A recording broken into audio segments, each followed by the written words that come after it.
குழந்தை நட்சத்திரமா சினிமாவில் அறிமுகமானவங்க ஸ்ரீதேவி. சிறிய இடைவேளைக்கு பிறகு தனது முதல் படமான 16 வயதினிலே படத்தில் கமலுக்கு ஜோடியாக நடிக்க தேடி பிடித்து கொண்டு வந்த பாரதி ராஜா. அந்த படம் சூப்பர் ஹிட் ஆனதால் அதன் பிறகு குறுகிய காலத்திலேயே முன்னணி நடிகையாக ஆகிவிட்டாங்க ஸ்ரீதேவி.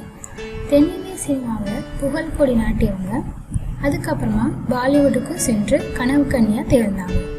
அதையடுத்து தன்னை இந்தியில் அழைத்து அறிமுகப்படுத்திய தயாரிப்பாளர் டோனி கபூரையே திருமணம் செய்து கொண்டாங்க. சிவகாசி ஸ்ரீதேவி மும்பை வாசியாக மாறிட்டாங்க. இப்போ அவங்களுக்கு அர்ஜுன், ஜானவி, குஷின்னு 3 பசங்க இருக்காங்க.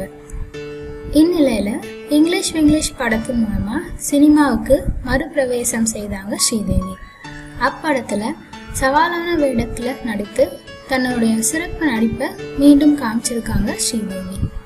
ஆனா அடுத்து உடனடியா படம் கிடைக்காத நிலையில தமிழ்ல ஜிவி பிரகாஷ்குமார் நடிக்கும் த்ரிஷா இல்லைன்னா நயன்தாரா என்ற படத்துல நடிக்க இருக்காங்க.